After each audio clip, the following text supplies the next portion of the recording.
করে আমাদের নেতাকে দেখলাম, আমরা দেখতে পেরে অনেক আনন্দিত। আমরা চট্টগ্রাম থেকে এসেছি, আমরা ভারপ্রাপ্ত চেয়ারম্যান জনাব তারেক রহমান, দেশনায়ক জনাব তারেক রহমান দীর্ঘ 17 বছর পর বাংলাদেশে আসছে। আজ সারা বাংলাদেশি উচ্ছ্বাসে উল্লাসিত, সমস্ত বাংলাদেশ, এবং তার ফেরার কারণে গণতন্ত্র পুনঃপ্রতিষ্ঠিত হবে। সমস্ত মানুষই আনন্দে উদ্বেলিত তার আসার কারণে। আজকে আমাদের খুবই আনন্দ লাগছে, মনে হচ্ছে আমরা 17 বছর পরে ঈদ উদযাপন করছি। দেশের মানুষ খুবই উচ্ছ্বসিত, আনন্দিত। তারা মানে বাংলাদেশের বিভিন্ন প্রান্ত থেকে গত রাত থেকে সবাই এসে এখানে উপস্থিত হয়েছেন। তো আমরা খুবই আনন্দিত এবং আমরা ঈদ উৎসব আজকে পালন করছি 17 বছর পরে। এটা আমাদের জন্য অনেক বড় একটা ঈদ মনে করি। এতদিন পরে গণতন্ত্রবিহীন বাংলাদেশে আমরা আছি, সেইখানে আমাদের কাছে গণতন্ত্র নিয়ে যিনি আসছেন উনি হচ্ছেন আমাদের নেতা জনাব তারেক রহমান, এবং গণতন্ত্রের গুণগত মান পরিবর্তন হবে এটা আমি আশা করছি। গুণগত মানের সাথে আগামী নির্বাচনটা সুষ্ঠুভাবে হবে এটাও আমরা আশা করছি। আমি গুম খুন মামলার শিকার হয়ে দলের সিদ্ধান্তের আমি দেশ থেকে ত্যাগ করি।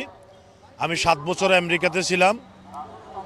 তারেক রহমান আসছেন যেদিন ডিক্লেয়ার হয়েছে, সেই দিনই আমি আমার আমেরিকার সকল কিছু ত্যাগ করে আমি একবারে বাংলাদেশে চলে আসছি।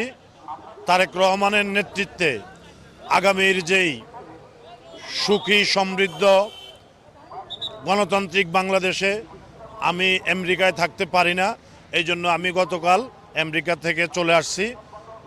আমি বিশ্বাস করি জনগণের ভালোবাসা কোনো সীমানা মানে না।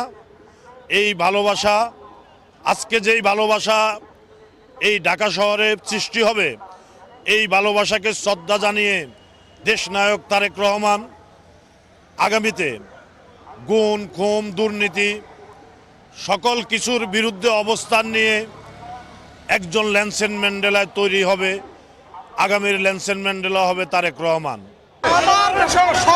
পৃথিবীতে একদিকে আমার তারেক একদিকে, আমার কাছে আমার খুব ভালো লাগছে। আমাদের আশা আকাঙ্ক্ষা, বাংলাদেশ আকাঙ্ক্ষা, আমাদের দেশ নায়ক, সাংগঠনিক ছাত্র দলের সাংগঠনিক অভিভাবক,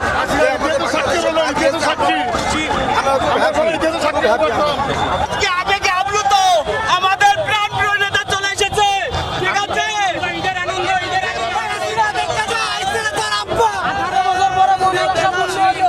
আসসালামু আলাইকুম। আমরা দীর্ঘ 17 বছর এই মাহান্তক্ষণের অপেক্ষায় ছিলাম। আজকে বাংলাদেশের আবারও মনে হয় একটি বিজয়ের মেলা হয়েছে। জনাব তারেক রহমান বাংলাদেশকে যেভাবে 31 দফার মাধ্যমে সাজিয়েছে, জনাব তারেক রহমান আজ আমাদের মাঝে ফিরে এসেছে, এটা আমাদের অনেক আনন্দ। 17 বছর আমরা অপেক্ষায় আছি, দেশের মাটিতে উনি ফেলবেন। সবচেয়ে আনন্দের বিষয়, উনি আজ দেশের মাটিতে নেমেই জুতা খুলে নিজে মাটি স্পর্শ করে দেশের মাটি স্পর্শ করেছে। হয়তো এই দেশের মানুষের জন্য শপথ করেছে। কেমন লাগছে? রাজনীতিতে কি পরিবর্তন আসবে? আজকে আমি তো ভাই আপনাদের কলাবাড় থানা বিএনপির পক্ষ থেকে অভিনন্দন। আজকে আমাদের আনন্দের সীমানে আপনি দেখছেন সারা বাংলাদেশে কোটি কোটি লোক এখানে আশ্বাস ক্ষমতা হয়েছে তারেক রহমানকে স্বাগত জানানোর জন্য। আর উনি আসাতে আমার মনে হয় বাংলাদেশে টোটালি রাজনীতির প্রেক্ষাপট চেঞ্জ হয়ে যাবে। ওনার যে 31 দফা আপনারা জানেন, তারপর ওনার যে ফ্যামিলি কার্ড, কৃষি কার্ড, বাংলাদেশের রাজনীতির জন্য অনেক বড় ভূমিকা রাখবে।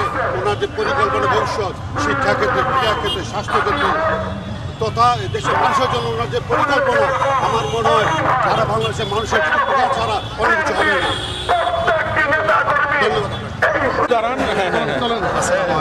দেখলেন কি আপনার কেমন লাগলো? আসলে আমরা মহান আল্লাহ পাকের কাছে শুকরিয়া আদায় করছি।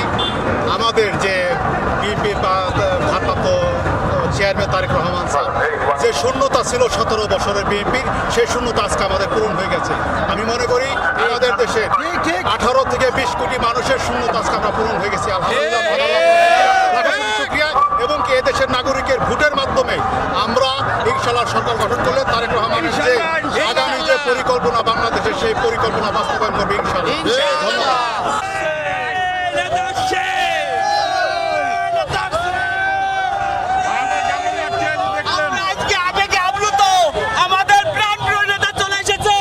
আমরা দীর্ঘ 17 বছর প্রিয় নেতার সান্নিধ্যে আসতে পারি নাই। আমরা তাকে কাছে পেয়ে আমরা আবেগ আপ্লুত, আমরা অনেক খুশি। রাজপথে দীর্ঘ 17 বছর আমরা এই ফ্যাসিবাদ বিরোধী আন্দোলন সংগ্রাম করেছি। প্রিয় নেতা দীর্ঘদিন নির্বাসিত জীবনে ছিল, উনি আমাদের মাঝে আসছে এবং আগামীর যে বাংলাদেশ বিনির্মাণে তার যে স্বপ্ন, এই স্বপ্ন বাস্তবায়নের যে রূপরেখা ইনি আজকে ঘোষণা করবেন, সেই রূপরেখা আমরা আমাদের গ্রামে গ্রামে গঞ্জে গঞ্জে বাস্তবায়ন করব। উৎসবের মতো ঈদের আনন্দ চেয়ে বেশি তারেক রহমান দেশের হাল ধরবে, তারেক রহমান দেশের হাল ধরবে, দেশটা ভালোভাবে চলবে। দেশটা দেখেন পুরো হাসি দিয়ে ফেলছে, হাসি দিয়ে ফেলছে না তারেক রহমান দেশের পর সারা দেশ হাসি দিচ্ছে।